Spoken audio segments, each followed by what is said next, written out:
Hello అండి. అందరూ ఎలా ఉన్నారు? ఈరోజు వీడియోలో నేను క్లాస్ 16 అనమాట.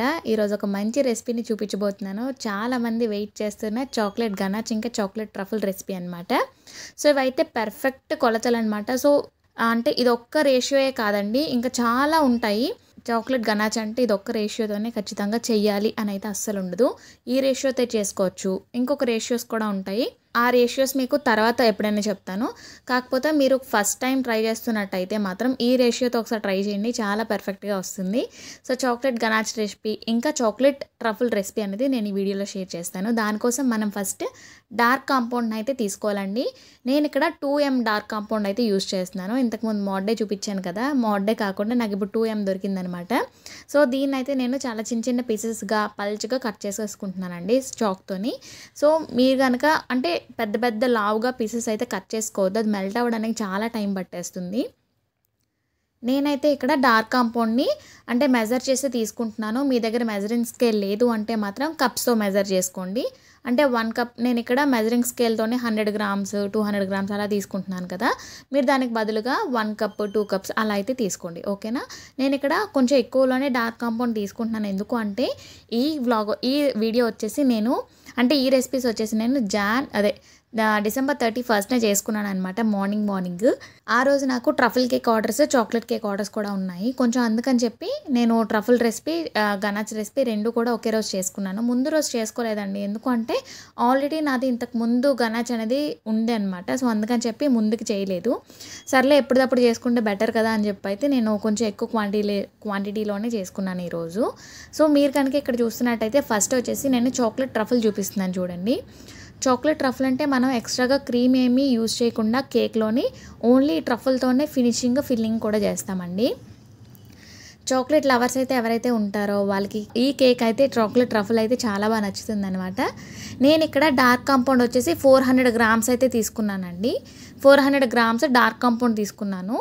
ఇంకా ఇందులో హాఫ్ క్వాంటిటీ అంటే మనము 2:1 అనమాట రేషియో. ఇక్కడ 400 గ్రామ్స్ డార్క్ కాంపౌండ్ తీసుకున్నాను కదా, ఇప్పుడు 200 గ్రామ్స్ వరకు మనము విప్పింగ్ క్రీమ్ అనేది తీసుకోవాలన్నమాట, ఓకేనా. విప్పింగ్ క్రీమ్ మాత్రం 200 గ్రామ్స్ తీసుకోవాలి. విప్పింగ్ క్రీమ్ ప్లేస్లోని ఫ్రెష్ క్రీమ్ కూడా యాడ్ చేసుకోవచ్చు, కాకపోతే నాకు విప్పింగ్ క్రీమ్తోనే పర్ఫెక్ట్ అనిపిస్తుంది. ఎందుకు అంటే మన దగ్గర విప్పింగ్ క్రీమ్ అనేది ఎప్పుడు కూడా అవైలబుల్గా ఉంటుంది, ప్లస్ కాస్ట్ కూడా తక్కువ కదా. అదే ఫ్రెష్ క్రీమ్ అనుకోండి కొంచెం బడ్జెట్ కూడా ఎక్కువ పడుతుంది. సో అందుకని చెప్పి నేను విప్పింగ్ క్రీమే తీసుకుంటాను, ప్లస్ షుగర్ కూడా యాడ్ అయ్యి ఉంటుంది కదా ఇందులోని. సో విప్పింగ్ క్రీమ్ని తీసుకొని నేను ఫస్ట్ కొంచెం బాయిల్ అయితే చేసుకుంటున్నాను అనమాట. మరీ బుడగలు వచ్చి ఎక్కువసేపు బాయిల్ అయితే చేయవసరం లేదు, జస్ట్ వేడెక్కితే సరిపోతుంది. కొంచెం బాగా వేడెక్కాలన్నమాట ఈ విప్పింగ్ క్రీమ్ అనేది. ఈ వేడిగా అయిన విప్పింగ్ క్రీమ్ని మనం ఇప్పుడు డార్క్ కాంపౌండ్ కట్ చేసి పెట్టుకున్నాం కదా అందులో వేసేస్తే ఏంటంటే ఈ వేడికి డార్క్ కాంపౌండ్ అనేది కరిగిపోతుందండి.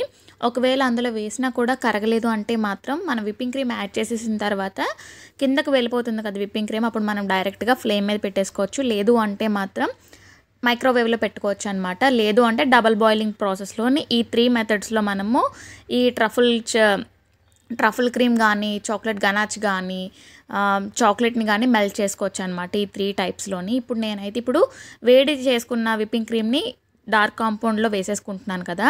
సో ఈ వేడికి నా కాంపౌండ్ అనేది ఇంకా కరగలేదు, ఎందుకంటే నేను కొంచెం ఎక్కువ క్వాంటిటీలో తీసుకున్నాను కదా.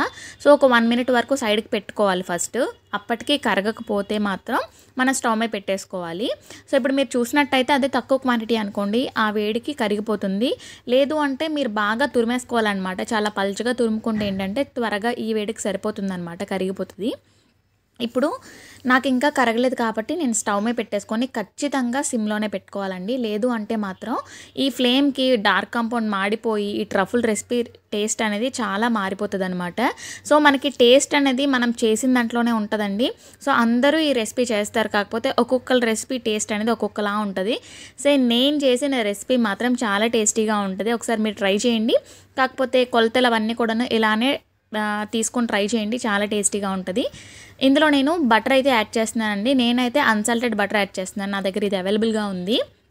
మీ దగ్గర సాల్టెడ్ ఉంటే సాల్టెడ్ కూడా తీసుకోవచ్చు. నేనైతే 400 గ్రామ్స్ డార్క్ కాంపౌండ్ తీసుకున్నాను కదా, ఈ రెసిపీకి నేను 4 టేబుల్ స్పూన్స్ వరకు బటర్ అయితే తీసుకుంటున్నాను. 100 గ్రామ్స్ క్యూబ్ ఉంటుంది కదండి, అందులోని నేను ఒక 30 గ్రామ్స్ వరకు తీసుకున్నాను అనమాట, ఓకేనా. ఇప్పుడు మొత్తం అంతా డార్క్ కాంపౌండ్ మొత్తం అంతా కూడా బాగా మెల్ట్ అయిపోయింది చూస్తున్నారు కదా. సో ఈ వేడికి మనకి బటర్ కూడా కరిగిపోతుందండి. పెద్దగా ఎక్కువ టైం ఏం పట్టదు, కాకపోతే మనం అలా కలుపుతూ ఉండాలన్నమాట. కలపకపోతే ఏంటంటే ఆ వేడికి కిందకి వెళ్ళిపోయి అడుగు మాడిపోతుంది అనమాట. కొంచెమైనా మాడినా కూడా టేస్ట్ అనేది ఫుల్గా మారిపోతుంది. సో మీరు ఈ రెసిపీలు చేస్తున్నప్పుడు పక్కనే ఉండండి. ఒకవేళ మైక్రోవేవ్లో పెట్టినా కూడా 30 సెకండ్స్కే పెట్టుకోండి. 30 సెకండ్స్ పెట్టి మళ్ళీ ఒకసారి మిక్స్ చేసుకొని తర్వాత మళ్ళీ ఇంకో 30 సెకండ్స్ పెట్టుకోండి. ఒకేసారి 1 మినిట్ అయితే పెట్టద్దు, కాంపౌండ్ అనేది హార్డ్ అయిపోతుంది అనమాట. సో ట్రఫుల్ రెసిపీ అయితే అయిపోయిందండి. ఇప్పుడు మీరు ఇంతకుముందు చూసారు కదా, బాగా లిక్విడ్గా ఉంది కదా, అదొక హాఫ్ అన్ అవర్ టు 45 మినిట్స్లో బాగా థిక్గా అయిపోతుంది అనమాట. మీరు కేక్ 1 అవర్లో చేస్తున్నారు అంటే ఈ రెసిపీ ట్రై చేసి ఈ రెసిపీ చేసుకొని మీరు 1 అవర్ తర్వాత కేక్ అనేది తయారు చేసేసుకోవచ్చు. మీరు ఫ్రిడ్జ్లో పెట్టారనుకోండి బాగా హార్డ్ అయిపోతుంది. మళ్ళీ మీరు మైక్రోవేవ్ అయినా చేయాలి, లేదంటే స్టవ్ మీద పెట్టైనా కొంచెం వేడి చేసుకోవాలన్నమాట. అప్పుడే మళ్ళీ అది నార్మల్ కన్సిస్టెన్సీలోకి వస్తుంది. సో ఈ కన్సిస్టెన్సీలో ఉన్నప్పుడే మనం కేక్ అనేది ప్రిపేర్ చేసేసుకోవాలన్నమాట. తర్వాత ఫ్రిడ్జ్లో పెట్టుకున్నాక కేక్ తయారైపోయిన తర్వాత చాలా టేస్టీగా ఉంటుంది అనమాట. సో ట్రఫుల్ రెసిపీ అనేది అయిపోయింది కదా, ఇప్పుడు చాక్లెట్ గనాచ్ రెసిపీ అనమాట. ఇది 1:2 రేషియో అండి. చాక్లెట్ అనేది 1 రేషియోలో తీసుకుంటే క్రీమ్ అనేది మనం 2 రేషియోలో తీసుకుంటాము. ఇక నేను చాక్లెట్ అనేది 300 గ్రామ్స్ వరకు తీసుకున్నాను కదా, విప్పింగ్ క్రీమ్ అనేది 600 గ్రామ్స్ వరకు తీసుకుంటున్నాను అనమాట. అంటే 1:2 రేషియో అండి. ఇది మనకి చాలా టేస్టీగా ఉంటుంది, చాలా టేస్టీగా ఉంటుందండి. ఈ రెసిపీని మనం ఫిల్లింగ్కి యూస్ చేసుకోవచ్చు. ఈ రెసిపీని మనం కేక్ని కూడా ఈ రెసిపీతో కవర్ కూడా చేసుకోవచ్చు. సో ఇది నేను డైరెక్ట్గా ఫ్లేమ్ మీదే పెట్టేశాను కదండి. ఖచ్చితంగా కలుపుతూనే ఉండాలండి, స్పాచులాతో కానీ స్పూన్తో కానీ కలుపుతూనే ఉండాలన్నమాట.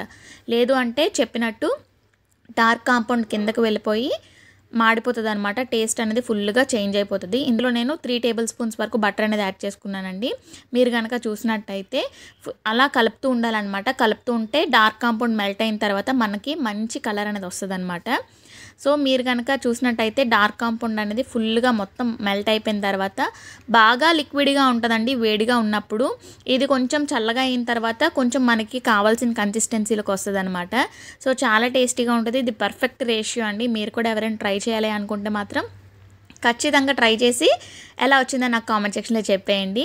ఈ 2 రెసిపీస్ కనుక వచ్చినట్టయితే మనం చాక్లెట్ కేక్స్ అనేవి ఈజీగా తయారు చేసుకోవచ్చు. చాలామంది అడుగుతున్నారు కదా చాక్లెట్ గనాచ్ అంటే ఏంటి, చాక్లెట్ గనాచ్ని ఎలా రెడీ చేసుకోవాలని. ఇవేనండి ద పర్ఫెక్ట్ రెసిపీస్ అనమాట. ఈ రెసిపీస్ 2 కంప్లీట్ అయిపోయిన తర్వాత నేను డైరెక్ట్గా కేక్లోకి అయితే యూస్ చేసేసానండి. వీటితో నేను ఏ కేక్స్ రెడీ చేశానో లాస్ట్లో ఫొటోస్ పెడతాను చూడండి. సో నేను ఆ గాబరాలోని లాస్ట్లో వీడియో తీయడం అయితే అవ్వలేదన్నమాట. సో మీరు ఒకసారి ట్రై చేయండి ఖచ్చితంగాను.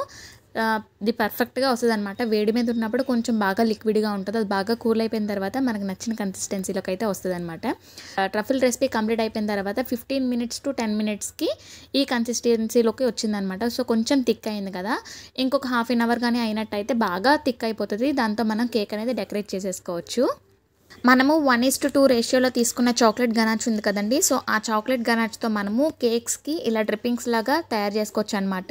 సో డ్రిప్పింగ్సే కాకుండా ఫిల్లింగ్స్ కూడా చేసుకోవచ్చు. చాలా టేస్టీగా ఉంటుంది. డ్రిప్పింగ్స్ మాత్రం కరెక్ట్ కన్సిస్టెన్సీ అనమాట. ఇది పర్ఫెక్ట్ రేషియో అనమాట. ఎవరైనా ట్రై చేయాలనుకుంటే ఖచ్చితంగా ట్రై చేసి ఎలా వచ్చిందో కామెంట్ సెక్షన్లో చెప్పేయండి. నేను న్యూ ఇయర్కి వచ్చిన కేక్స్తో పాటు ఇంకా తర్వాతి కేక్స్ కూడా నాకు అది సరిపోయిందనమాట రెసిపీ. నేను ఏ కేక్స్ ఎలా రెడీ చేసుకున్నానో ఒకసారి చూడండి. సో పర్ఫెక్ట్ కలర్ అనమాట. ఇది చూస్తున్నారు కదా, ఈ కేక్స్ అన్ని కూడాను నేను ఆ రోజు రెడీ చేసుకున్నాను అనమాట. మీలో ఎవరికైనా కేక్స్ కోసమైనా ఏదైనా రెసిపీ ట్రై చేస్తుంటే ఏదైనా డౌట్స్ ఉంటే నాకు కామెంట్ సెక్షన్లో ఖచ్చితంగా చెప్పండి. నేను దానికి రిప్లై ఇవ్వకపోయినా వీడియోలో మెన్షన్ చేస్తూ మరీ రిప్లై ఇస్తాను ఈ వీడియో నుంచి. సో ఒకళ్ళు అడుగుతున్నారనమాట, విప్పింగ్ క్రీమ్ ఐసింగ్ చేస్తుంటే నాకు క్రీమ్ మెల్ట్ అయిపోతుంది ఎందువల్ల అని. స్టిఫ్ పీక్స్లో బీట్ చేయకపోయినా విప్పింగ్ క్రీమ్ ఐసింగ్ చేస్తున్నప్పుడు మెల్ట్ అయిపోతుందండి. మనం బాగా స్టోర్ చేసుకోవాలి. ఖచ్చితంగా 8 కంటైనర్ లోనే స్టోర్ చేసుకోవాలి. ఒక్కసారి ఓపెన్ చేసిన తర్వాత ఓపెన్ చేయక ముందు కూడా -డిగ్రీస్లోనే స్టోర్ చేసుకోవాలండి. అది మనకి బాగా గడ్డలాగే ఉండాలన్నమాట మనం ఎప్పుడైతే ఓపెన్ చేస్తామో అప్పటి వరకు కూడాను. ఇంకొకటి ఏంటంటే ఇంకేమీ కూడా షుగర్ పౌడర్ కానీ ఇంకా కార్న్ఫ్లోర్ కానీ ఏమీ యాడ్ చేయకుండా ఓన్లీ విప్పింగ్ క్రీమ్నే బీట్ చేసుకోవాలన్నమాట. అది కూడా బాగా చిల్డ్ అంటే బాగా కూల్గా ఉన్నప్పుడే మనం విప్ అనేది చేసుకోవాలన్నమాట. అది కూడా మనకి 6 to 7 మినిట్స్ లోపే 1 కప్ విప్పింగ్ క్రీమ్ అనేది విప్ అయిపోవాలి. అంతకు మించి మీరు విప్ చేస్తున్నారంటే మీ క్రీమ్ అనేది పోయినట్టే అర్థం అనమాట. ఇంకొక విషయం ఏంటంటే మీరు ఖచ్చితంగా విప్పింగ్ క్రీమ్ బీట్ చేసిన తర్వాత ఫ్రిడ్జ్లో స్టోర్ చేసేసుకోండి. మీకు ఎంత క్రీమ్ అయితే యూజ్ అవుతుందో అంత క్రీమ్ తీసుకొని ఫినిషింగ్ అయిపోయిన తర్వాత మళ్ళీ ఇంకొంచెం క్రీమ్ తీసుకోండి లాస్ట్ డిజైన్స్కి వాటికి కూడాను. అప్పుడు పర్ఫెక్ట్గా వస్తుంది, క్రీమ్ ఏమీ మెల్ట్ అవ్వదు. సో ఇలా మీకు ఏమైనా డౌట్స్ కనుక ఉంటే నాకు కామెంట్ సెక్షన్లో చెప్పండి. నెక్స్ట్ వీడియోస్లోని నేను మీకు ఖచ్చితంగా క్లియర్ చేస్తాను. సో మన ఛానల్ చూసి ఇదండి ఈరోజు వీడియో. మళ్ళీ మంచి వీడియోతో నెక్స్ట్ క్లాస్లో కలుద్దాం. Bye bye.